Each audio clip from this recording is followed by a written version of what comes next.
Max and Ruby 0004. It was just as Christmas that went by and things were getting busy.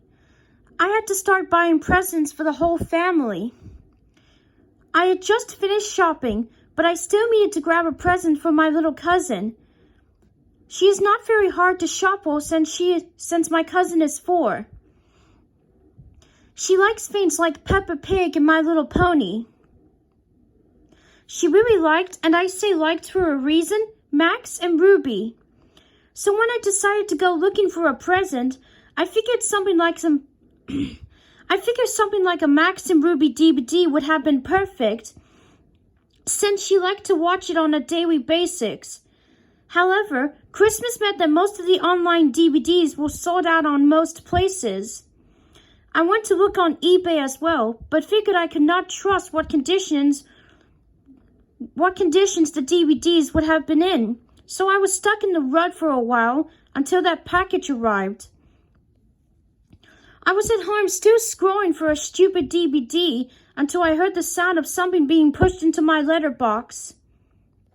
I caught hold of it before my dog did and looked at the package. It seemed to be wrapped very badly, with what looked like grease marks and stains on it.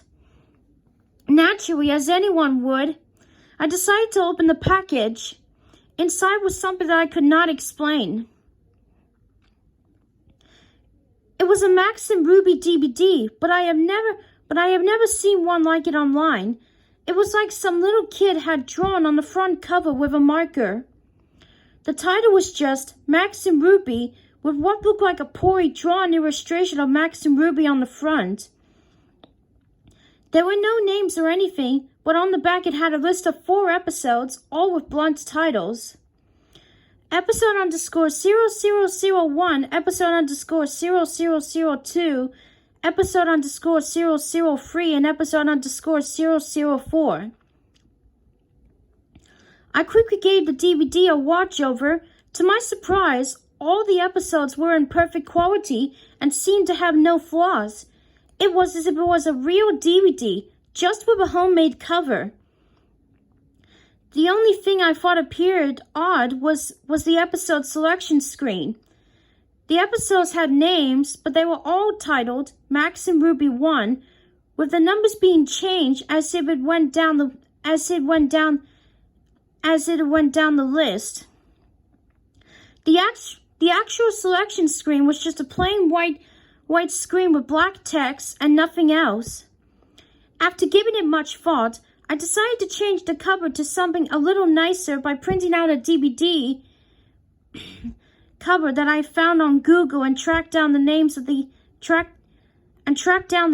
episodes so they were labeled correctly. So I left the episode list screen alone because I figured it was self-explanatory. Christmas went by and things were fine. I gave my little cousin her DVD and she was happy with it all for Christmas, but that was only because she hadn't watched it yet. On Boxing Day, the family have gone out for lunch or dinner, it's supposed to say, and left me to babysit my cousin. I was not too bothered about being left at home. I figured now was a good time to put on the DVD for her. I had put the DVD in and allowed it to play while I was in the kitchen eating my dinner. From what I could hear, she had watched episodes 1 to 3 so far. I was just about to finish off my noodles when I heard my cousin screaming from the other room. Dropping everything, I had run into the living room and saw my cousin curled up on the floor screaming. I had looked up at the TV and felt my heart in my throat.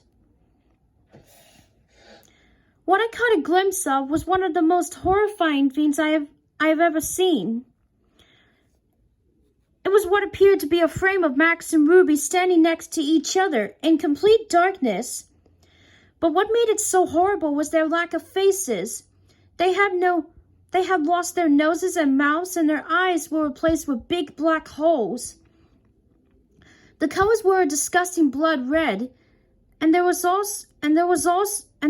faint static in the background.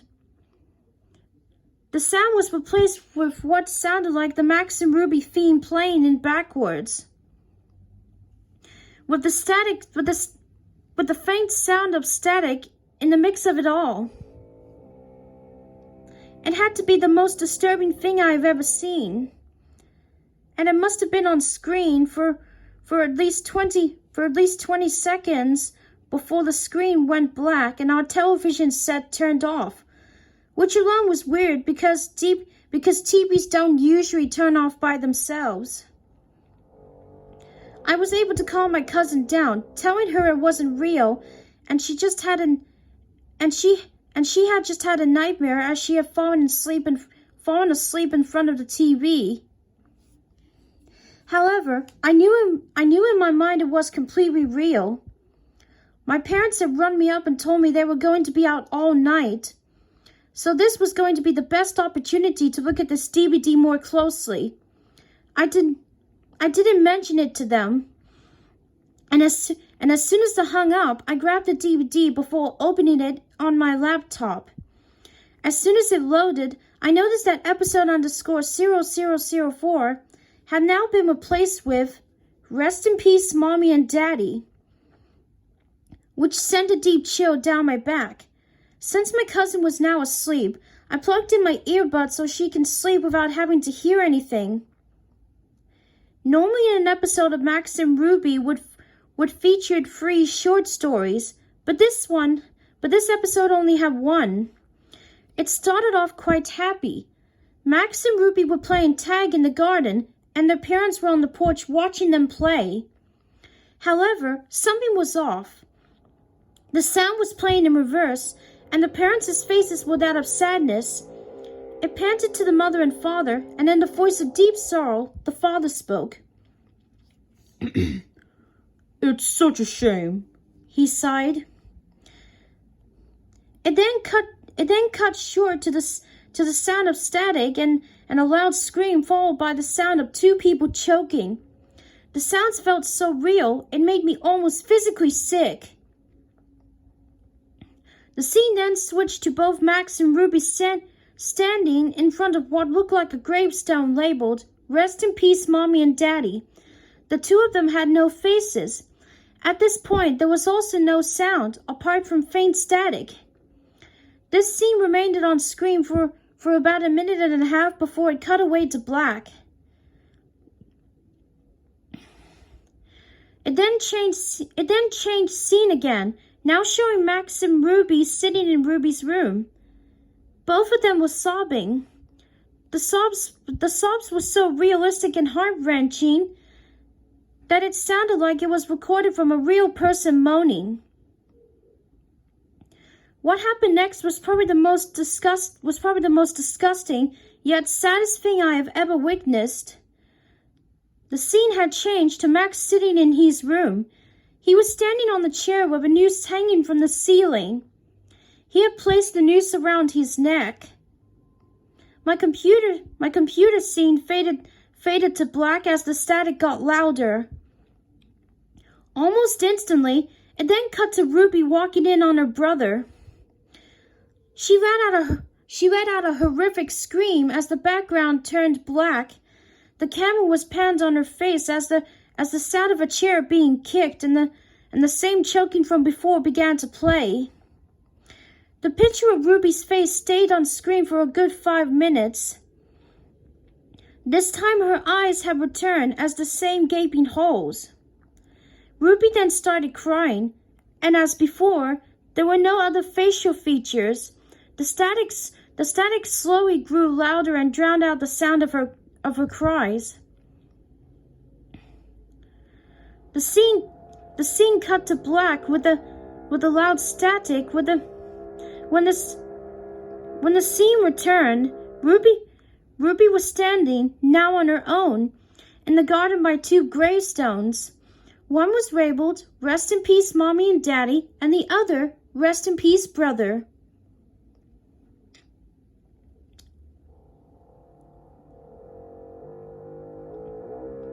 At this point, I have already been sick and was sitting all shaken. The episode seemed to have come to an end at last, as an old computer noise started playing. I was about to eject the DVD when the same image came out like it did on the TV. This time, however, there was text about the two rabbits which said, "Death is our only release." There were no credits or anything else. It stayed on this for a few seconds before the DVD finally popped out of my laptop. I sat there trying to contemplate what had happened. In my shock and fear, I made the foolish decision to break the DVD up as much as I could before leaving the house. Afterwards, I shoved the pieces down the drain. Thankfully, I kept a few screenshots and saved them to my laptop. The next couple of days went past without anything unusual happening. I had a few nightmares about the DVD, but luckily that was all. My cousin had gone back home along with the rest of the family. It was a late night, and my parents had gone out for dinner, leaving me to watch TV.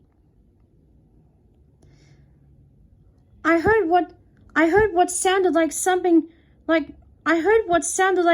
posting something through the door. At this point, the DVD had left my mind since I hadn't told anyone about it. However, it all came flooding back when I looked down at the letter in front of me. It was just messily folded up, and it said, "Death is our only release."